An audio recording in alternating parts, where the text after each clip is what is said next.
오늘 사도 바울 맥잡기 15번째 시간 하도록 하겠습니다.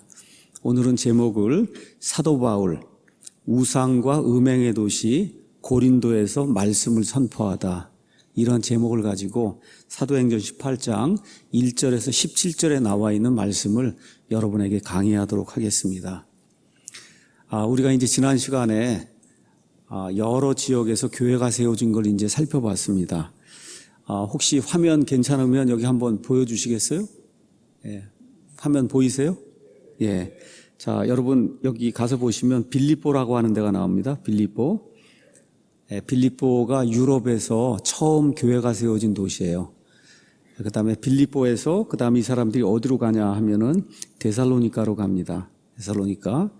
그래서 이 지역이 전체가 이게 그리스예요. 여기가 그리스의 이 북부 지방을 우리가 마케도니아 그렇게 이제 이야기를 하고, 이 남부 지역을 우리가 아가야 그렇게 이야기합니다. 북부 지역의 가장 큰 도시가 데살로니가예요. 데살로니가에 가서 하나님의 말씀을 선포하고 정말 모범이 되는 그런 교회를 세웠습니다. 유대인들이 반발을 하고, 그래서 이 폭력배들을 동원해서 사도 바울이 내쫓아서, 그래서 어디로 가게 되냐면 이제 베레아로 가게 됩니다. 베레아. 그래서 베레아에 가서 또 열심히 말씀 선포하고 하나님의 교회를 세우고, 이런 가운데 데살로니가에 있던 유대인들이 베레아까지 쫓아와서, 그래서 사도 바울을 이제 괴롭혔기 때문에 바울이 어쩔 수 없이 이렇게 배를 타고 갔는지, 그래서 어디로 갔냐 하면 여기 아테네로 내려갔어요. 근데 이게 배를 타고 간 거니 뭐 걸어서 간 거니 정확하게 나와 있지 않지만, 하여튼 베레아에서 아테네까지 그날 한 300km 이렇게 피신을 해서, 그래서 철학과 그 다음에 문화의 도시, 예술의 도시라고 하는 그 아테네에 들어가서, 아테네가 들어가 보니까 너무나 신전이 많은 거예요. 잡신들을 섬기는. 그 중에 어떤 신전도 있냐? 그 타이틀이 어떻게 돼 있어요? 알지 못하는 신에게. 그렇죠. 타이틀이 하여튼 하나라도 내가 놓치면 안 되니까 신들 가운데 그 신전의 타이틀이 알지 못하는 신에게, 이렇게 타이틀을 걸어놓은 그런 신전까지 있는, 이런 걸 보고 그냥 바울이 영이 격분을 해서, 그래서 거기서 만나는 이 그리스 철학자들하고 논쟁을 하고 아고라에 이제 가서 사람들에게 장터에서 말씀을 전하고, 이러다가 아레오바고로 이제 불려가서 내가 믿는 예수님과 부활, 이것이 무엇이냐 이거 설명을 하라고 해서, 그래서 사도행전 그 17장에 아주 귀중한 하나님의 말씀 선포하는 내용이 그 안에 이제 들어있는 거 우리가 살펴봤습니다. 그래서 이방인들에게 선포할 때 가장 중요한 것이 뭐냐 하면, 유대인들은 창조자 하나님이 계신다는 거 알고 있어요. 근데 우리 한국 사람을 비롯해서 대다수 이교도들은 이 모든 게 진화했다고 생각하거든요. 무생명에서 생명체가 나오고, 그래서 아메바에서 쭉 자라고 사람이 됐다는 거예요. 불가능한 겁니다. 불가능한 그런 것들을 이교도들이 믿고 있어요. 그래서 이 사도 바울이 너희가 알지 못하고 경배하는 그 신이 누구인지 내가 너희에게 선포하겠다, 이렇게 말씀하고, 그리고 하나님께서 온 세상 우주 만물을 창조하신 거, 그 이야기를 이제 전달하고, 그리고 무엇라고 이야기하느냐, 지금까지 하나님께서 이 무지하던 때를 하나님이 눈 감아 주셨지만, 이 마지막 날들에는 회개하고 하나님의 말씀대로 살고 구원받아야 한다는 이와 같은 명령을 주셨다. 그래서 그 일이 확실하다고 하는 것을 증명해 주시기 위해서, 그래서 예수님을 보내시고 예수님이 죽었다가 사흘 만에 부활하는 이와 같은 기적을 하나님께서 일으키셨다. 그래서 마지막 날에 하나님께서 그 예수님을 심판자로 정하시고 하나님의 뜻대로 살지 않은 이런 사람들 심판하시겠다고 하는 이와 같은 부활의 증표를 주셨다. 이건 아주 놀라운 성경의 위대한 장 중에 하나라고 제가 말씀드렸어요. 사도행전 11장에서 이 말씀을 이제 전파하는 그런 내용 우리가 이제 살펴봤습니다. 자, 그래서 아테네에 가서 에피쿠로스 학파에 속한 학자들, 그 다음에 스토아 학파에 속한 이런 철학자들에게 말씀을 그렇게 선포하고, 아레오바고가 가서 변명을 하고 변호를 하고 이렇게 했는데 결과가 그렇게 좋지 않았어요. 그러니까 다른 데는 교회가 세워졌는데 아테네에서는 교회가 세워지지 않았어요. 하나님의 말씀을 분명하게 선포하고 했는데 그게 되질 않았습니다. 자, 이런 가운데 어디로 들어가냐 하면, 여기 아테네가 있고, 그 다음에 여기 가서 보면 여기 펠로포네소스라고 하는 반도예요. 이 반도의 중심 도시가 어디냐? 여기 가서 보시면 고린도가 있습니다. 고린도. 그래서 한 70km 떨어져 있는 이 고린도로 이제 옮겨가서 그래서 고린도에서 오늘 이 말씀 가서 보시면 1년 반 동안 체류하면서 고린도라고 하는 그런 도시에 하나님의 교회를 세운 이런 내용이 이 안에 기록이 되어 있습니다. 고린도가 대단히 중요해요. 어떤 면에서 보면 중요하냐. 여러분 신약성경에 가셔서 사도 바울이 기록한 서신서를 한번 가서 보시면 서신서가 여러 개 있어요. 그 서신서 중에 제일 긴 서신서가 고린도 전서입니다. 그렇죠? 고린도 전서가 16장이에요. 고린도 후서가 13장인가 그래요. 그럼 총 합치면 29장이에요. 29장이면 신약성경에서 29장, 28장, 마태복음 이런 게 제일 긴데 그거보다 더 긴 편지를 쓴 데가 고린도예요. 고린도. 그렇죠? 그러니까 고린도 교회가 엄청나게 문제도 많고 고린도 교회가 가지고 있는 그런 모든 문제가 지금 현 시대 교회에 나타나고 있어요. 자, 그래서 1년 반 동안 바울이 가서 직접 목회를 한 그런 교회가 도대체 어떤 교회였는가 이거 안다는 게 상당히 중요합니다. 왜냐? 그 과거를 잘 알아야 지금 우리 현 시대 교회를 잘 이해할 수 있기 때문에 그렇습니다. 자, 고린도는 여러분 여기 그리스 남부 지역에 큰 도시가 2개 있다 그랬어요. 하나는 아테네, 하나는 고린도. 그렇죠? 우린 주로 아테네를 많이 알고 있지만 사도 바울 당시에는 아테네나 고린도나 거의 비슷한 사이즈의 큰 도시였어요. 인구가 한 20만 명, 그 고대 20만 명은 굉장히 큰 겁니다. 자, 그런데 이 아랫지방이 아가야라 그랬는데 아가야 지방의 수도는 아테네가 아니고 고린도였어요. 그러니까 고린도라고 하는 그런 도시가 얼마나 부강한 그런 도시였는가, 아테네를 누르고 수도가 될 정도가 됐으니까 얼마나 큰 도시였는가 하는 것을 저와 여러분이 이해할 수가 있습니다. 자, 그래서 여기는 아가야 지방의 수도고 이래서 서쪽과 동쪽에 항구가 있어요. 고린도, 이제 저와 여러분이 나중에 그리스 이제 한번 가서 이제 보게 되면 고린도를 가게 됩니다. 가게 되면 거기 항구가 있어요. 오른쪽에도 항구가 있고 왼쪽에도 항구가 있어요. 서쪽에 있는 항구는 이름이 레카움이고 그 다음에 오른쪽에 항구가 있는데 그 오른쪽에 있는 항구의 이름은 겐그레아예요. 여러분 겐그레아에서 바울이 서원했기 때문에 머리를 깎았다 이런 얘기 아시죠? 2개의 아주 커다란 항구가 있으니까 항구가 하나만 있어도 물품이 왔다 갔다 하면서 이게 항구 도시로서 큰 역할을 하는데 항구가 2개나 있으니까 어느 정도로 컸던 도시인가 이렇게 짐작을 해볼 수가 있습니다. 위치적으로 아주 굉장히 좋았어요. 아까 말씀드린 대로 여기 펠로포네소스 이 반도, 이 반도의 가장 중심이 되는 이런 도시예요. 동서에 이게 문물이 오가고 무역품들이 오가는 이와 같은 이 도시였습니다. 자, 그 다음에 또 그리스에서 가장 부유하고 사람이 많은 그런 도시 중 하나였어요. 그러니까 지금의 아테네 이렇게 생각하시면 안 되고 지금은 수도가 아테네입니다. 그리스가.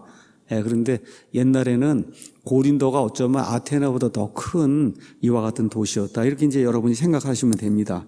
자, 이렇게 재물이 넘치고 또 항구 도시가 되다 보니까 많은 사람들이 외국에서 들락날락하고 문물이 들어오고 많은 무역품들이 들어오고 그러니까 돈이 많이 생기고 또 이제 항구 도시가 되다 보니까 음란한 이와 같은 일들이 그냥 비일비재하게 그냥 널려 있는 도덕적으로 아주 타락한 사악한 그런 도시 하나를 들라고 하면 그 당시에 고린도를 들 수 있을 정도로 세상의 모든 것들을 아주 가득 차 있는 그런 도시였습니다. 그래서 자만심이 넘치고 사람들이 부도덕하고 그다음에 동성애 등의 이 사악한 죄악이 도시에 좀 만연하게 됐어요. 특별히 이곳 주민들은 온 세상에 뭐로 유명해졌냐? 이 사람들은 비너스 여신을 숭배했는데 이 그리스 도시에는 여신을 숭배하려고 하면 대개 다 신전을 만들어 놓고 그 신전 안에다가 이렇게 창녀들을 이렇게 집어넣고 그래서 그냥 남자들이 원하는 때 아무 때나 와서 그 신전에 와서 여신을 숭배하는 게 결국 음란 행위를 하는 거예요. 이런 것들 중에 비너스 신전을 가지고 이렇게 음란한 일을 가장 많이 했던 그런 도시가 고린도입니다. 고린도. 자, 그래서 고린도는 주전 146년에 로마 사람들이 이제 파괴를 했다가 나중에 여러분과 제가 잘 알고 있는 카이사르 율리우스라고 하는 사람이 이제 등장을 해서 여기에다 이제 식민지를 세웠어요. 항구가 너무 2개씩이나 있고 너무 좋기 때문에 이렇게 해서 이제 도시가 다시 이제 부흥을 하게 됐습니다. 이제 도시가 부흥하다 보니까 과거에 그들이 행하던 그런 악한 일들도 다시 고린도 교회, 고린도라고 하는 그 시에 넘치게 됐어요.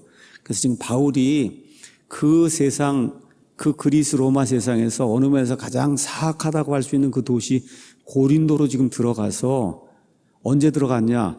주후 51년경에. 그래서 지금 2차 선교여행 하는 겁니다.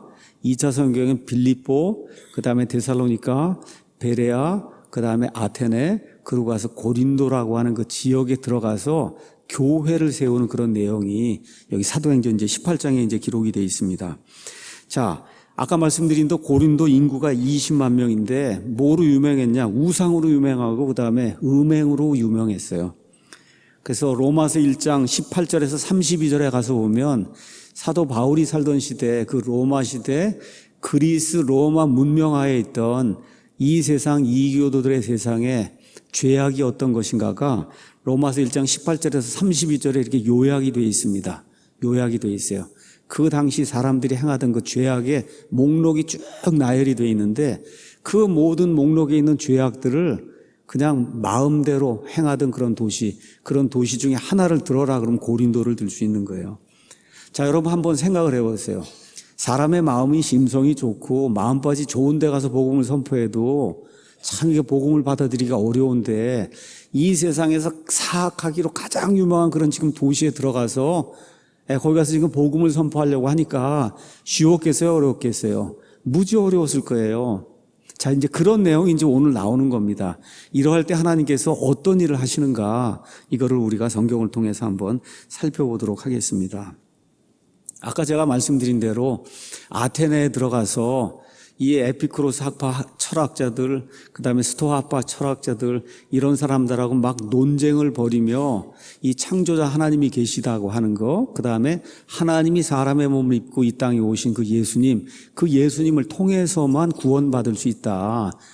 그 예수님을 하나님께서 심판자로 정하시고 예수님을 통해서 온 세상을 심판하실 그런 날이 있다. 그 사람들은 윤회를 믿었어요. 윤회. 사람이 계속해서 돌아가면서 이 모습 저 모습으로 태어난다. 성경은 윤회가 없다고 이야기합니다. 성경은 resurrection, reincarnation이 아니라 윤회가 아니라 resurrection. 한번 죽은 이후에 부활하는, 그래서 심판의 부활과 그 다음에 영광이 들어가는 그런 부활, 이 부활을 이야기하는 거, 이건 이제 설명을 했습니다. 자, 이렇게 해서 열심히 철학자들하고 그 지혜를 자랑하는 그리스 사람들하고 아레오바고까지 가서 열심히 선포하고 했는데 믿는 사람이 별로 없는 거예요. 그래서 지금 바울이 아테네에서 고린도를 향해서 그쪽으로 가면서 작심을 했습니다. 무엇을 작심했냐? 이제 가서 논쟁이나 어떤 이런 걸 통해서 이 철학자들과 지혜 이런 논쟁을 통하여 이런 걸 해서 내가 하나님의 말씀을 선포하지 않겠다고 작심을 했어요. 그 내용이 고린도전서 2장 1절에서 5절에 나옵니다. 여러분 지금 고린도로 가서 나중에 고린도 교회에 문제가 생겼기 때문에 고린도에서 일어났던 일을 회상을 하면서 이렇게 기록한 게 고린도전서예요. 그 고린도전서 2장에 가서 보시면 바울이 아테네를 떠나서 고린도에 들어가면서 결심한 내용이 나와요. 그것이 뭐냐? 내가 이 철학하는 사람들, 지혜를 자랑하는 이런 사람들에게 단순하게 예수 그리스도와 예수님의 십자가만을 전하겠다. 내가 어떤 지혜나 뭐 사람의 어떤 언변이나 이런 걸 동원해서 하나님을 이렇게 선포하고 이렇게 하는 거, 이거 중요하지만 가장 중요한 것이 뭐냐? 예수님과 십자가, 그 중요한 것이 가장 중요하다 생각을 하고 이 두 가지를 고린도 교회에 가서 선포하겠다 이렇게 생각을 하고 고린도에 들어갔다 온 그런 내용이 그 안에 이제 기록이 되어 있습니다. 왜 그러냐? 말씀드린 대로 아테네에서 그렇게 성과가 좋지 않았어요. 그런데 아테네에도 철학자들이 많았지만 고린도도 워낙 큰 도시이기 때문에 그 안에 철학자들이 많이 있다는 사실을 알고 있었어요. 그래서 이들하고 논쟁을 하는 것이 아니라 성령님의 능력을 힘입어서 하나님의 말씀을 있는 그대로 전하는 것, 이것이 복음을 선포하는 것의 핵심이라고 하는 이와 같은 걸 다시 한번 다짐을 하고, 그리고 고린도 교회에 이제 들어가는 내용이 그 안에 이제 기록이 되어 있습니다. 자, 그다음에 이제 고린도에 들어가서 바울이 먼저 행한 일이 여기 18장 처음에 나옵니다. 많은 사람들이 이렇게 복음을 전한다고 하면서 이렇게 자기의 필요와 가족의 필요가 있고 이러다 보니까 생활비를 이제 교회에서부터 받게 됐어요. 그 받는 거는 바울의 표현과 성경에 남아있는 표현에 따르면 당연한 겁니다. 목회자가 교회에서 생활비를 받는 건 당연한 거예요. 근데 바울이 많은 사람들에게 예수 그리스도를 전하면서 혹시 내가 방해가 되면 안 되겠다 이런 생각을 하고, 그리고 고린도에서는 여기 가서 보니까 2절에 본도에서 태어난 아굴라라 하는 어떤 유대인을 고린도에 가서 만났는데, 클라우디우스라고 하는 황제가 모든 유대인에게 명령해서 로마를 떠나라, 로마에 있으면 안 된다. 그러니까 원래 아굴라와 그다음에 브리스길라는 로마에 살던 사람인데, 황제가 유대인들은 로마에 살면 안 된다는 명령을 내렸기 때문에, 그래서 어디로 왔냐 하면 이 로마를 떠나서 여기 지금 고린도로 왔어요.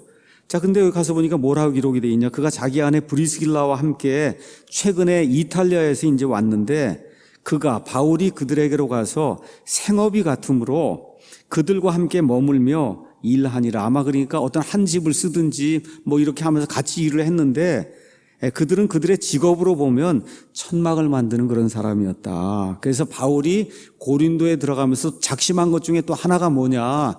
내가 여기서는 내 힘으로 일을 해서, 그래서 내가 하는 모든 일을 서포트하지 교회에서 어떤 생활비를 받지 않겠다. 이렇게 해서 내가 좀 모범을 좀 보여야 되겠다. 그런 이야기를 이제 하는 것을 우리가 이제 볼 수가 있습니다. 자, 그래서 이제 들어갔더니 하나님께서 누구를 보내주셨냐? 전혀 한 번도 알지도 못했던 브리스길라, 아굴라 부부를 보내줬어요. 제가 이제 결혼식 가서 이렇게 축복의 말씀을 전할 때, 우리도 목사님들이 되게 그럴 거예요. 신약 성경에서 가장 모범이 되는 부부, 그건 아굴라와 브리스길라거든요. 그래. 그렇게 좋은 그런 부부를 정말 뜻밖에도 고린도에 가서 만나게 된 거예요. 그래서 이 부부와 함께 일하는 내용이 뭐예요? 천막을 만드는 거예요. 그 당시에 천막은 무슨 천으로 만든 게 아니고 가죽으로 만들었어요. 가죽 천막. 이게 가죽 천막을 만든 그런 일을 해서 낮에는 그거 가지고 일을 하고, 밤에는 사람들에게 복음 전도하고, 또 안식일에 되면 유대인들의 회당에 가서 말씀을 선포하고, 이 사람들하고 같이, 브리스길라와 아굴라도 유대인이었기 때문에, 그래서 유대인 회당에 들어가서 말씀을 전하고, 다른 시간에는 이방인들에게 말씀을 전하고, 그러니까 불철주야 일하면서 복음을 선포하면서 이런 일들이 이제 진행이 되는 내용이 그 안에 이제 기록이 되어 있습니다. 자, 대다수 유대인 랍비들은 학생들에게서 돈을 받지 않았다는 거예요. 수업료를 안 받았다는 거예요.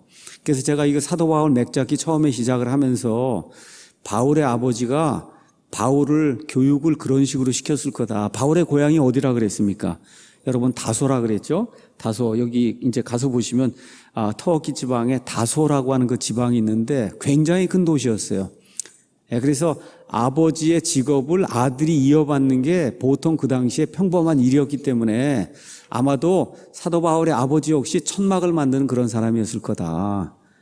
그래서 아버지가 직업 교육을 시켜서 무슨 일을 너가 가서 하더라도, 나중에 공회원이 되고 뭐 유대인 랍비가 되고 뭐 하더라도 너는 너 직업을 가지고 밥을 먹고 살아야 된다. 그렇게 이제 바울에게 이제 가르친 것 같습니다. 그래서 유대인들은 직업이 나중에 뭐가 되든 생계는 자기 힘으로 꾸려야 된다. 이렇게 해서 이 사도 바울에게도 이와 같은 그 직업을 가르쳐 준 것이 아니냐. 대다수 사람들이 이제 그렇게 생각을 합니다. 유대인들의 랍비들이 뭐라고 이야기했느냐? 아들에게 일하는 것을 가르치지 않는 아버지는 도둑질하라고 가르치는 사람이다. 그래서 지금도 유대인들이 지금 이스라엘 땅에 있는 유대인들에게 그 아버지들이 꼭 하나 직업은 가지라고 이야기하는 거예요. 그래서 직업이 없이 그냥 이렇게 내버려 두는 거는 도둑질하라고 그렇게 하는 거나 똑같다. 이렇게 철저하게 교육을 받았기 때문에 데살로니가 후서 3장에 가서 보면 일하지 않으려고든 먹지 말라. 그렇죠? 일하지 않으려고든 먹지 말라고 하는 바울이 이와 같이 강력한 그런 명령을 내리는 거 우리가 볼 수 있거든요.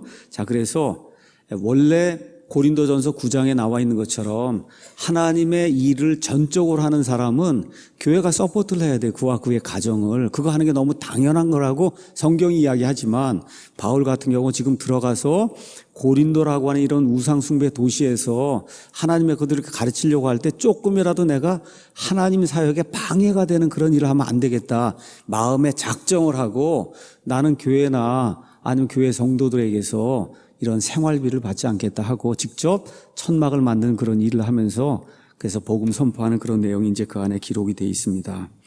자, 그러면 여기 와서 이제 아굴라와 브리스길라를 만났는데 아굴라와 브리스길라를 만난 그 상태에 이 아굴라와 브리스길라는 이미 그리스도인이었을까 아니었을까 좀 궁금하죠. 그렇죠? 그런데 여러 가지 정황으로 봤을 때 이미 그리스도인이었을 그런 가능성이 크다. 여러분 이제 로마서 16장 3절에서 4절 가서 보시면 로마서를 이제 기록을 하고 맨 마지막에 여러 사람들에게 감사의 말을 전하는 내용이 그 안에 기록이 되어 있습니다. 거기 가서 보면 3절 4절에 그리스도 예수님 안에서 나의 협력자들인 브리스길라와 아굴라에게 인사해라. 그러니까 나중에 바울이 로마서를 기록할 당시에 브리스길라와 아굴라가 로마에 있었던 것 같아요. 그래서 거기 있던 브리스길라와 아굴라에게 인사해라. 이들은 어떤 사람들이냐? 그들은 내 생명을 위해 자기 목까지도 내놓았나니 나뿐만 아니라 이방인들의 모든 교회들도 그들에게 감사한다. 그러니까 많은 교회들을 사도 바울이 세웠는데 여러분 이제 가서 보시면 나중에 여기 바울이 고린도를 떠나서 어디로 가냐? 여기 소아시아에 있는 여기 에베소로 갑니다. 에베소 지역에 가서 또 하나님의 말씀을 선포하는데 누가 따라가냐 하면 여기 브리스길라와 아굴라가 따라가거든요. 이렇게 해서 브리스길라와 아굴라가 바울을 위해서 생명까지도 내어놓는 그런 아름다운 한 그런 사람이다. 이렇게 돼서 브리스길라 아굴라의 이름을 여기 로마 교회에 성도들에게 편지를 보내면서 가장 먼저 언급하고 있는 이런 사실을 볼 수가 있어요. 그래서 로마 교회를 처음에 세웠던 그와 같은 주축 멤버 중에 아마 한 사람이 이 브리스길라와 그다음에 아굴라 이런 가정이 아니었겠냐 이렇게 많은 사람들이 이제 생각을 합니다. 어쨌든 바울이 같은 직업을 가진 브리스길라와 이제 아굴라 이 두 부부를 만나서 그래서 앞뒤 문맥을 가서 읽어보면 생업이 같으므로 그들과 함께 머물며 일했다라고 하는 걸로 봐서는 아마 집을 하나 이렇게 구해서 거기서 작업장도 하고 그러면서 같이 생활하면서 그래서 평상시에는 일하고 저녁 때는 이방인들의 복음 전파하고 안식일엔 세 사람이 다 유대인이니까 유대인들의 회당에 가서 유대인들에게 복음 전하고 또 유대인 개종자들에게 복음을 전하고 그런 일들을 같이 하지 않았을까 이와 같이 우리가 이제 추측을 해볼 수가 있습니다. 자, 이런 가운데 또 어떠한 일이 이제 생겼냐. 4절에 그가 안식일마다 회당에서 토론하며 유대인들과 그리스도인들을 설득을 했어요. 자, 이런 가운데 하나님께서 누구를 또 보내주시냐 하면 실라와 디모데가 마케도니아에 왔을 때 바울이 영 안에서 눌려 유대인들에게 예수님께서 그리스도이심을 증언했다. 여러분 여기 제가 아까 말씀드린 대로 데살로니가 갔다가 그다음에 어디로 가요? 베레아로 이제 피신했잖아요. 그렇죠? 베레아로 이제 피신해요. 베레아 다음에 이제 바울은 혼자 아테네로 내려오게 되고 나머지 사람들은 여전히 마케도니아 지방에 남아 있는 거예요. 그 마케도니아 지방에 남아 있는데 이 나머지 사람들 중에 디모데와 실라가 지금 어디로 왔냐? 고린도로 온 겁니다. 고린도로. 이렇게 해서 브리스길라 아굴라와 함께 또 디모데와 실라와 함께 여기 고린도에서 교회를 세우는 그런 내용이 이제 이 안에 기록이 되어 있습니다.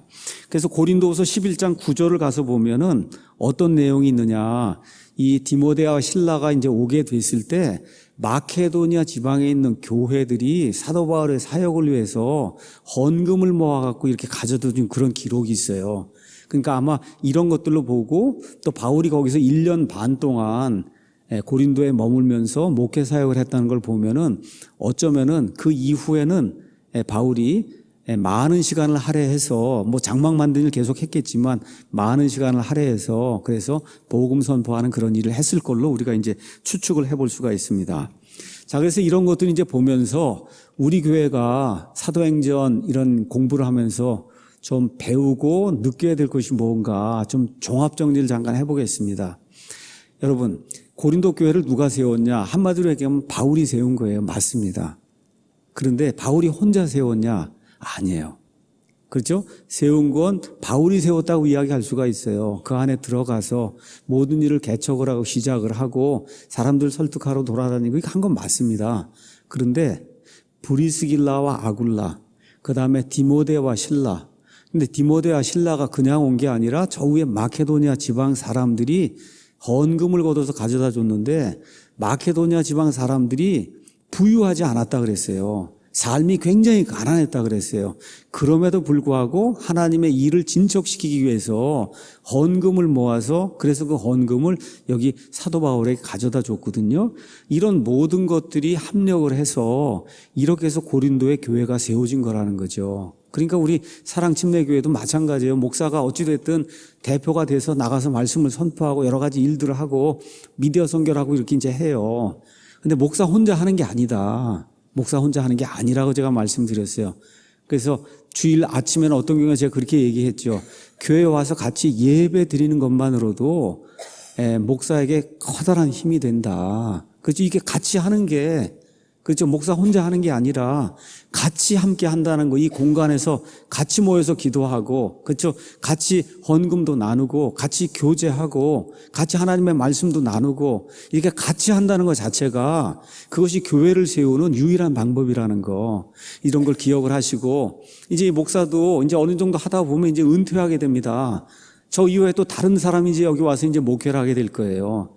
여러분이 꼭 이와 같은 사실을 기억하고, 목회자가 대표를 나서서 뭘 하긴 하는데 이 교회는 목회자 혼자 해서 이게 되는 그런 교회가 아니다. 하나님의 교회의 일은 옆에서 도와주는 사람들이 이름도 없이 빛도 없이 도와주는 사람들이 함께 할 때 그때 교회가 유지가 되고 발전이 된다는 거, 이거를 좀 기억을 하시고, 이 교회가 예수님께서 재림이 늦춰지게 되면 이 땅에 조금 더 존속을 해야 됩니다.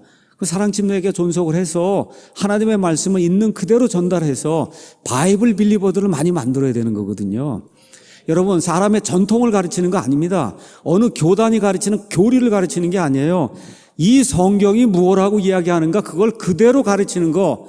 그래서 바이블 빌리버를 만드는 게 그게 예수님이 우리에게 맡겨주신 일입니다. 사람이 무엇라고 이야기하든 하나님은 100% 옳고 사람은 틀릴 수 있어요. 그래서 이 교회는 하나님이 말씀하신 것 성경에 있는 그대로를 전하는 교회, 그대로를 실행하려고 하는 그런 교회, 그런 교회로 남아야 이 교회가 남아있는 이유가 있는 겁니다. 그 일을 위해서 목사가 대표가 돼서 앞에 나가서 싸울 때 여기 여러 집사 형제님들, 지역 인도자들, 우리 교회 성도님들, 아이로부터 시작해서 노인에 이르기까지 한 목표를 두고 바이블 빌리버가 내 자신이 되고 다들 믿지 않는 사람들을 바이블 빌리버로 만들어서 하나님의 아들, 딸이 되게 하는 그런 일을 감당하는 게 이 땅에 사랑 침례교회가 존재하는 유일한 목적이라는 거, 이거를 이루기 위해서는 여러분이 같이 함께 해 주셔야 된다는 거, 이게 지금 여기 고린도전서, 이 고린도 교회를 세울 때 하나님이 우리에게 보여주신 그런 교훈 중에 하나라는 걸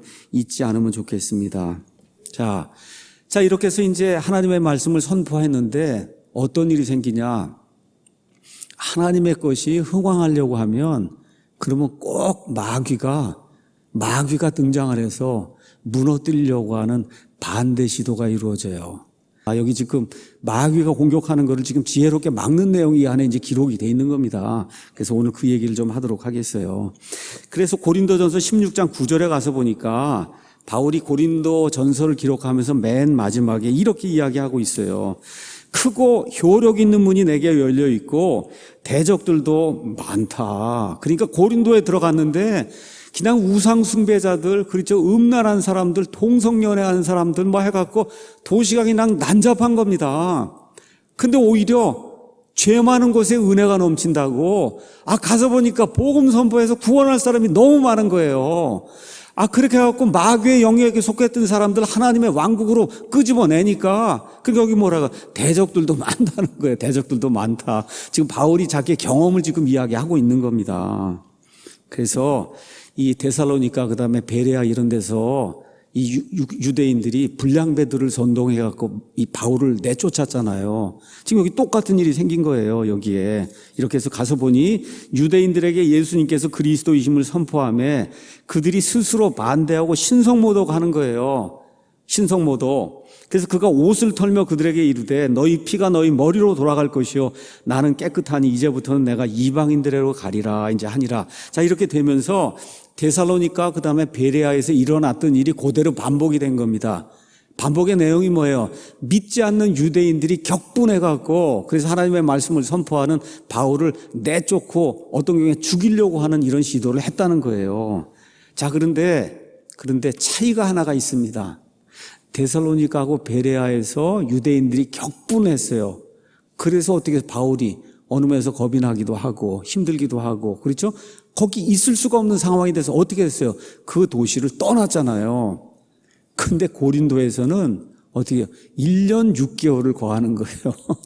여러분, 이게 중요한 거예요. 고린도에서는 똑같은 시험을 당하고 어려움을 당했는데 이번엔 그 도시를 떠난 게 아니고 1년 6개월을 머물면서 교회를 세우고 그 사람들 하나하나 일일이 지도하고 목회하는 그런 일이 생긴 거예요.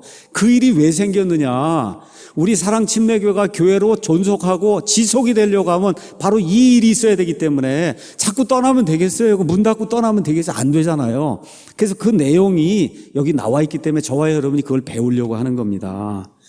다시 말씀드립니다. 데살로니가 빌립보에서는 핍박이 있었어요. 어떻게 해서 떠났단 말이에요. 그렇죠? 아테네도 떠났어요.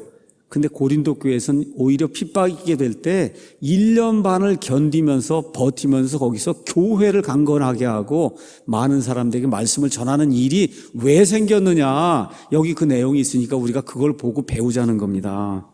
자, 가서 보니까 유대인들이 어떻게 했어요? 이 신성모독을 하니까 바울이 옷을 털었다는 거예요. 옷을 털었다. 이거 유대인들의 관습입니다. 이게 무슨 얘기냐? 심판의 기회, 이걸 이제 줬다는 거예요. 기회를 줬는데도 불구하고 너희가 그 기회를 놓치는구나. 이렇게 할 때 옷을 터는, 그렇죠. 지금 예수님을 믿고 구원받을 수 있는 기회를 줬잖아요. 근데 듣지 않잖아요. 그러니까 옷을 터는 거예요. 그게 유대인들의 관습이다. 자, 그 다음에 가서 보면 너희 피가 너희 머리로 돌아간다. 나는 깨끗하다. 이것도 유대인들의 어떤 풍습입니다. 자, 그래서 내 손이 깨끗하다는 게 있고 그 다음에 그러니까 피가 하나님이 이제 피를 요구하시는데 손에서 피를 요구하는 게 있고 머리에서 요구하는 게 있어요. 머리에서. 그래서 에스겔서 가서 보시면 하나님께서 파수꾼을 세웁니다. 그럼 파수꾼이 망대에 올라가서 파수를 봐야 되는데 적군이 오면 적군이 온다고 알려줘야 되는데 그 파수를 제대로 못 보는 거예요. 지금식으로 얘기하면 목사들이 나라가 지금 이렇게 어렵게 돼서 지금 위기 상태에 빠졌는데도 나팔을 불지 않는 겁니다. 나팔을. 그럼 어떻게 돼요? 적군이 침입하면 어떻게 돼요? 나라가 망하고 국민이 망하잖아요. 그때 하나님께서 뭐라고 말씀하시느냐 하면 내가 이 사람들의 피를 그 파수꾼의 손에서 요구한다고 얘기했어요. 파수꾼의 손에서. 그럴 땐 손에서 요구하는 거예요. 그 피를. 그렇죠? 그 다음에 여기는 너희 피가 너희 머리로 돌아간다. 이 얘기는 무슨 얘기냐?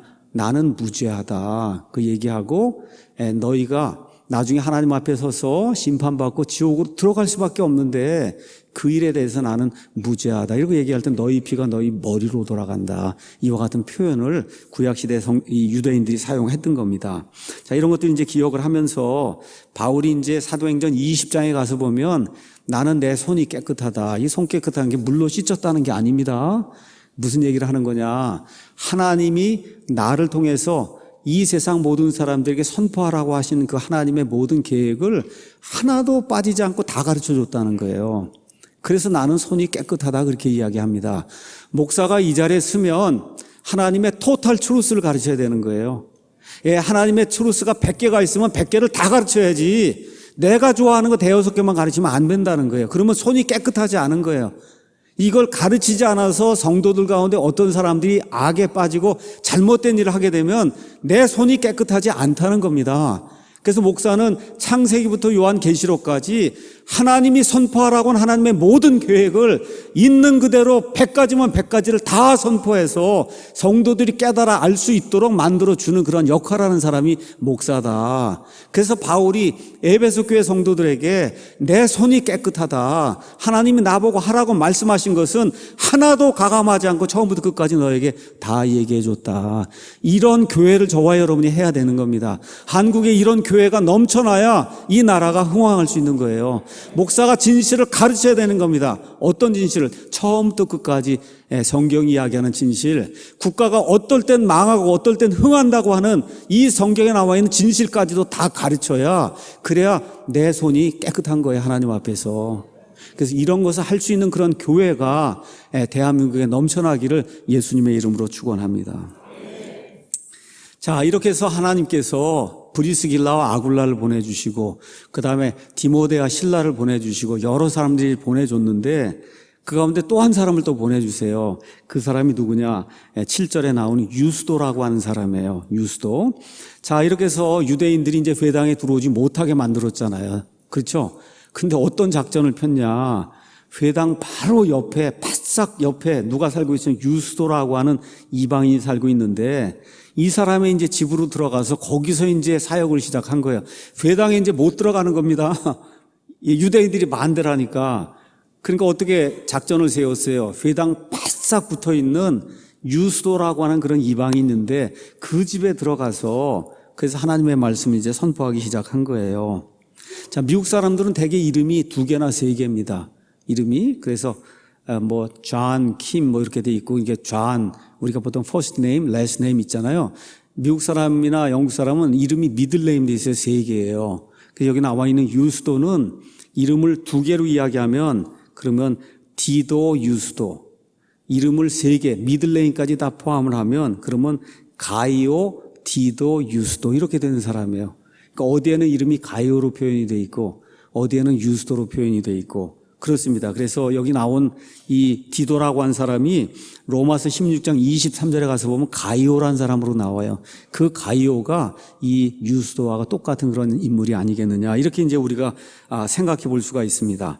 자, 이렇게 해서 회당을 떠나서 어느 집으로 들어갔냐 하면 유스도의 집에 들어갔는데 그 사람의 집이 회당에 바싹 붙어 있으니까 어떻게 해요? 만나는 사람마다 유대인들에게 회당에 들어가진 못해도 오고 가는 사람들에게 가서 계속 말씀을 전하는데 어떤 일이 생겼냐. 8절에 회당의 우두머리 치리자 그리스도가 자기와의 온지고 함께 주님을 믿는 일이 생긴 거예요. 여러분 지금식으로 얘기하면 여기 뭐 어떤 절이 있는데 절에 주지 스님이 하나님의 말씀 바로 옆에 있는 사람이 계속 말씀을 전하니까 그 사람이 예수님을 믿게 된 그런 일이 생긴 거예요. 그러니까 그 전에 유대인들을 동원해 갖고 바울이 유대인 회당에 들어오지 못하도록 막았던 장본인이 누구예요? 회당장 그리스보잖아요. 근데 가서 열심히 말씀을 선포하고 그랬더니 그 유대인들 중에서 회당장 그리스보가 회심을 하고 본인만 믿은 게 아니라 본인의 온 가족이 예수님을 믿는 그와 같은 기적이 고린도에서 이제 생기기 시작한 겁니다.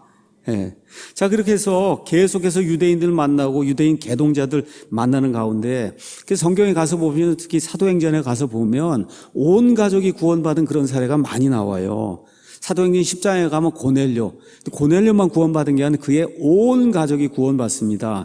16장에 가면 루디아가 나와요. 루디아만 구원받은 게 아니라 루디아의 온 가정이 구원받아요. 빌립보 감옥의 간수만 구원받은 게 아니라 그의 온 가정이 구원받아요. 그리스보 회당장만 구원받은 게 아니라 회당장의 온 가족이 구원받는 그런 내용이 그 안에 이제 기록이 되어 있습니다. 여러분 이렇게 되니까 유대인들이 격분하지 않겠어요. 그렇죠? 아니 이거 회당장까지 넘어가 갖고 예수님을 믿는구나 이렇게 해서 격분하는 그런 내용이 이제 그렇게 기록이 되어 있습니다. 자, 이렇게 되면서 바울이 어떤 일을 실행하냐 다른 데는 이런 얘기가 나오지 않습니다. 많이. 근데 거기 가서 보면 어떤 내용이 기록이 되어 있냐. 그리고 고린도 사람들 중에 많은 이들도 듣고 믿어 침례를 받았다. 그래서 예수님께서 마태복음 28장에 마가복음 16장에 온 세상에 가서 사람들을 가르치고 그렇죠. 그 사람들을 제자들로 만들고 그 다음에 아버지와 아들과 성령님의 이름으로 침례를 주라고 하는 그런 내용이 있잖아요. 그래서 고린도 교회에서 침례를 주기 시작하는 내용이 그 안에 이제 기록이 돼 있는 거예요. 근데 우리 고린도전서 1장에 가서 보시면 이렇게 기록이 돼 있습니다. 1장 14절에 내가 그리스보와 가이오 외에는 그리스보 아시죠? 여기 회당장 그리스보입니다.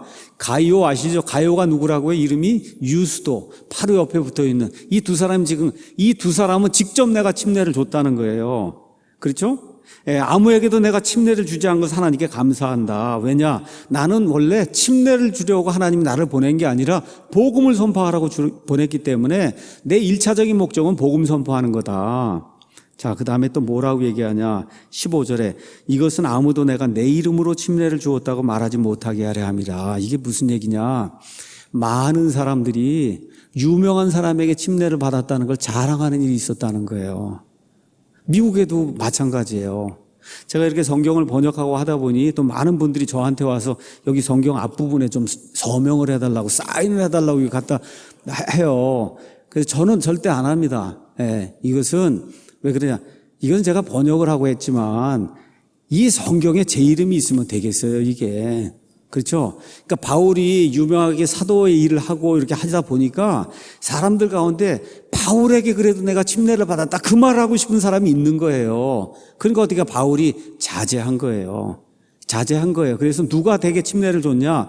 바울과 함께 일하는 다른 사람들이 침례를 주고, 침례 사역은 했습니다. 근데 바울이 직접 준 게 아니라 바울과 함께 일하는 사람들이 침례를 줬어요. 그래서 스데바나의 가정과 그리스보와 가이오 외에는 내가 그 많은 이 고린도 교회 성도들 가운데 내가 직접 침례를 준 거, 그거 이름을 기억하지 못한다, 그런 이야기가 이제 나오는 겁니다. 자, 그래서 침례를 준다고 하는 것이 대단히 중요하다고 말씀을 드렸어요. 침례는 예수님께서 죽으시고 묻히셨다가 다시 부활한 거를 그림으로 보여주는 거예요. 그러니까 물을 뿌려갖고는 그게 안 나타납니다. 그렇죠? 그래서 옛사람이 죽어서 물속에 들어가잖아요. 그렇죠? 죽었다가 그 다음에 다시 부활해서 새 사람이 된다고 하는 거를 그림으로, 상징의 언어로 보여주기 위해서 예수님께서 침례를 주라고 말씀하신 거거든요. 그래서 침례 구원받으면 받아야 된다고 성경이 우리에게 이야기하고 있는 겁니다. 근데 중요한 거는 뭐냐? 누가 주었냐가 중요한 게 아니에요. 침례의 의미가 중요한 거예요. 구원받고 구원받은 것을 하나님과 하나님의 천사들과 마귀와 그의 천사들과 세상 모든 사람들 앞에서 구원받았다고 한 사실을, 그래서 예수님과 함께 죽고 함께 묻혔다가 예수님과 함께 다시 일어나서 천국 백성이 됐다고 하는 것을 증언하는 것이 바로 침례다. 이거 하는 게 중요한 거지 누가 침례를 주었냐 중요하지 않습니다. 네, 이 내용을 저와 여러분이 기억을 하면 좋겠어요. 자, 이렇게 돼서 많은 핍박이 있으니까, 그러니까 바울이 굉장히 절망을 했던 것 같아요. 너무나 많은 핍박이 있고 하다 보니까. 자, 이런 가운데 어떤 말씀이 나오느냐, 9절에 그때 주께서 밤의 환상으로 바울에게 말씀하시되 두려워하지 말며 잠잠하지 말고 말해라. 왜 두려워하지 말라 그랬겠어요? 바울이 두려워했으니까 또 떠나야 되나 보다. 그렇죠? 또 혹시 돌 맞아 죽는 것은 아닌가. 루스드라 이고니움에서 일어났던 것처럼 바울도 사람이기 때문에 두려웠다는 거예요. 여기 누가는 자세하게 기록하지 않습니다. 그런데 하나님이 직접, 주님이 직접 나타나셔서 두려워하지 말라는 말을 하실 때에는 바울의 상태가 어떠했는지 여러분 이해하시죠? 바울이 엄청나게 큰 스트레스를 지금 받고 있는 그런 상태였구나, 이 고린도에서. 그러니까 직접 주님이 나타나셔서 두려워하지 말고 뭐라고 얘기하시는 거예요? 잠잠하지 말고 말을 해야 된다. 예수 그리스도를 믿는 거는 그는 듣는 걸 통해서 믿을 수 있는 거예요. 누가 들을 수 있도록 말을 해야 듣는 겁니다. 그러니까 말을 하라는 거예요. 뭐라고 말씀하시냐? 내가 너와 함께 있음에 아무도 너를 공격하여 해치지 못하리니 내게는 이 도시에 많은 백성이 있느니라. 무슨 얘기냐? 여러분, 내게는 많은 백성이 있다. 무슨 얘기예요? 하나님을 믿는 성도들이 고린도에 많이 있다는 얘기예요. 근데 이거를 두 가지로 봐야 됩니다. 사도 바울이 지금 사역하고 있는 그 시점에 많은 성도들이 있다, 이렇게 볼 수도 있고, 앞뒤 문맥으로 봐서는 그게 아니죠. 바울이 계속해서 버티면서 고린도 교회에서 사역을 통해서 많은 사람들이 믿게 될 거라고 하는 사실을 지금 이야기하는 거예요. 하나님은 모든 걸 미리 아시는 분이에요. 자, 그러면 고린도 교회에서 앞으로 100명이 구원받을지 200명이 구원받을지 하나님은 아십니까? 아시지 못합니까? 아시죠? 근데 바울은 알아요, 몰라요? 몰라요, 몇 명이 구원받는지. 자, 여기에서 지금 문제가 생기는 거예요. 많은 사람들이 하나님이 누구를 구원받도록 예정을 하고 선택을 하셨으면 그 사람은 반드시 구원받으니까 가서 할 거 없다, 이렇게 주장하는 사람들이 있는 거예요. 여러분, 그런데 하나님 뭐라 그래요? 잠잠하지 말고 입을 열어서 말을 하라는 거예요. 그러니까 하나님은 모든 걸 아시고 하나님이 선택하시고 하나님이 예정하시고 이 예지 예정을 통해서 사람을 선택하는 거 맞습니다. 하나님의 주권에 따라 하세요. 그럼 그렇기 때문에 우리가 아무것도 안 해야 되냐? 그러면 문제가 생긴다는 거예요. 우리 사람이 해야 될 일이 있다는 거예요. 여기 지금 구원받은 사람이 50명뿐이 안 되는데 하나님이 보시기에 500명이 구원받으면 450명이 구원받아야 되잖아요. 그 사람은 뭘 통해 구원받냐? 저와 여러분이 선포하는 말씀을 통해 구원받는 거기 때문에 하나님이 예정하셨으니까 나 아무 일도 안 해야 된다가 아니고, 그렇죠? 하나님의 백성이 이 땅에 많이 있어야 하기 때문에, 그래서 저와 여러분 모르잖아요. 몇 명이 구원받을지. 우리 사람의 책임은 뭐냐? 계속 가서 말씀을 전달해야 된다는 거예요. 여러분 이해하시겠죠? 그러니까 하나님이 어떤 사람을 선택하시고 그래서 미리 아심을 통해 어떤 사람이 구원받는 걸 안다고 해서 거기 그치면 안 된다는 거예요. 누가 있어야 되냐? 복음을 들고 가서 전하는 사람이 있어야 되기 때문에, 그래서 1년 반 동안 고린도 교회에 있으면서 사도 바울이 말씀을 전했다고 하는 그런 내용이 그 안에 이제 기록이 되어 있는 겁니다. 자, 그래서 이제 말씀을 이제 정리하도록 하겠습니다. 자, 밤에 주님이 나타나셔서 두려워하지 말라, 그렇게 이제 말씀해 주셨어요. 저는 이것을 여러분의 삶 속에 또 우리 교회 생활하면서 그대로 적용을 하면 좋지 않겠는가. 우리 교회에도 어려움이 있습니다. 여러분의 삶에도 어려움이 있어요. 성경 말씀 가서 구약 성경을 특히 여러분 가서 많이 읽어보시면은, 그러면 아브라함에게도 하나님이 나타나셔서 두려워하지 말라, 이삭에게도 하나님이 나타나셔서 두려워하지 말라, 야곱에게도 하나님이 나타나셔서 두려워하지 말라. 그 다음에 여러분 역대기 하에 가서 보면 여호사밧이라고 하는 선한 왕이 있어요. 수많은 외국인들이 쳐들어와서 거기 뭐라 그래요? 우리가 아무것도 할 수 없어서 그냥 무릎 꿇고 주님 앞에 기도만 합니다. 그때 뭐라 그래요? 두려워하지 말라. 그렇죠? 두려워하지 말라는 그런 말씀을 주시는 거예요. 다니엘에게도 하나님이 두려워하지 말라 그래요. 마리아에게 천사가 나타났어요. 그렇죠? 내가 하나님의 아들을 낳는다. 마리아가 얼마나 놀랐겠어요? 두려워하지 말라. 그렇죠? 베드로에게도 두려워하지 말라. 저와 여러분의 삶 속에 어려움이 있습니다. 살다 보면 두려움이 생기는 일이 있어요. 저도 있습니다. 악한 일들, 악한 공격이 있고 그러면 개인적으로 생각하면 두려움이 되는 때가 있어요. 이럴 때 하나님이 바울에게 나타나셔 두려워하지 말고 잠잠하지 말고 입을 열어 말을 하라고 이야기하잖아요. 우리 교회가 그런 일을 감당해야 된다고 믿어요. 우리 나라가 어려운 상태에 있습니다. 근데 제가 하나님의 말씀을 통해 말씀드려요. 두려워하지 말라. 여러분 진리가 이길 줄로 믿습니다. 네, 선한 것이 악한 것을 누르고 이 나라 제대로 다시 이롭게 세울 줄로 믿습니다. 이걸 놓고 저와 여러분이 기도해야 돼요. 네, 그래서 기도하면서 하나님의 힘을 받아서 두려워하지 말라고 하는 이 말씀 가지고 공산주의자들이 어떻게 준동을 하든 뭘 어떻게 하든 북한의 김정은이가 뭘 하든 어찌됐든 하나님께서 두려워하지 말라고 우리에게 말씀하실 때 아멘 하고 믿고 우리가 해야 될 일, 그렇죠? 사회생활 제대로 하고 학교 나가서 직장 나가서 부지런히 일하고 나라를 살리기 위해서 하나님께 기도하고 아이들 제대로 교육하고 이런 일들, 우리가 해야 될 그런 일들 저와 여러분이 이루어 나갈 때 하나님께서 우리와 함께 해 주실 줄로 믿습니다. 그래서 예수님이 태어나시기 전에 그때 천사가 나타났어요. 천사가 나타나서 이제 이 아들이 태어나면 그의 이름을 임마누엘이라 하라 그랬어요. 여러분 임마누엘, 예수님의 이름이 임마누엘이에요. 임마누엘의 뜻이 뭐예요? 우리와 함께 계시는 하나님이라는 거예요. 예수님을 저와 여러분이 구원자로 믿으시죠? 그분이 누구냐? 우리와 함께 하시는 하나님, 우리와 함께 하시는 하나님.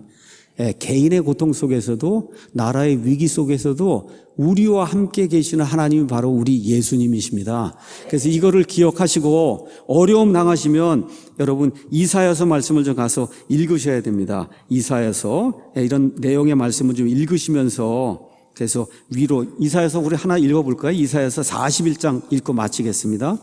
이사야서 41장 잠깐 보겠습니다. 41장 10절 보겠습니다. 41장 10절에 가서 보니까 이런 말씀이 있어요. 너는 두려워하지 말라. 내가 너와 함께 하느니라. 놀라지 말라. 나는 내 하나님이니라. 내가 너를 강하게 하리라. 참으로 내가 너를 도와주리라. 참으로 내가 내 의의 오른손으로 너를 떠받쳐 주리라. 여기 나와 있는 너는 이스라엘 국가를 이야기하는 거예요. 1차적으로 나라가 이렇게 어려움에 빠졌어요. 이를 하나님이 우리에게 주시는 거예요. 너는 두려워하지 말라. 놀라지 말라. 진리가 이긴다. 선이 악을 누르고 이긴다. 이런 것들 기억하라는 겁니다. 또 43장에도 이런 말씀이 이제 기록이 되어 있습니다. 43장 잠깐 보겠습니다. 43장 1절에서 7절 읽어보겠습니다. 그러나 오 야곱아 너를 창조한 주가 이제 이같이 말하노라. 오 이스라엘아 너를 지은 이가 말하노라. 두려워하지 말라. 내가 너를 구속하고 내가 너를 내 이름으로 불렀나니 너는 내 것이니라. 내가 물 가운데로 지나갈 때 내가 너와 함께 하리라. 강들을 건널 때 강들이 내 위로 넘쳐오르지 못하며 내가 불 속을 걸어갈 때 타지도 아니하고 불꽃이 너를 사르지도 못하리니 나는 주 내 하나님이요 이스라엘의 거룩한 이요 내 구원자니라. 내가 이집트를 내 대성물로 주었고 에티오피아와 스바를 너를 대신하여 이방인들 믿지 않는 그런 자들 내줬다는 거예요. 저 북한의 김정은이 이런 자들 다 내줬다는 겁니다. 그래서 두려워하지 말라는 거예요. 너는 내 눈앞에서 귀중함으로 존귀한 자였으며 내가 너를 사랑하였은즉 내가 너 대신 사람들을 내주며 백성들을 내주어 내 생명을 대신하게 하리니 두려워하지 말라. 내와 너와 함께하느니라. 내가 내 씨를 동쪽에서부터 데려오고 너를 서쪽에서부터 모으리라. 내가 북쪽에게 이르기를 내놓으라 할 것이요 남쪽에게 이르기를 붙잡아두지 말라. 내 아들들을 먼 곳에서 데려오고 내 딸들을 땅끝에서 데려오라 하리니 곧 내 이름으로 불리는 모든 자라. 그래서 개인적으로 어려움을 겪으시든지 아니면 가정의 어려움을 겪으시든지 지금처럼 국가의 어려움을 겪든지 우리가 이사야서 41장 43장에 나와 있는 말씀을 우리 머리맡에다 이렇게 기록을 해두시고 인쇄도 좀 해두시고 자꾸 읽고 그래서 하나님의 은혜와 도우심을 구하는 우리 사랑침례교회 모든 성도들이 되기를 예수님의 이름으로 축원합니다.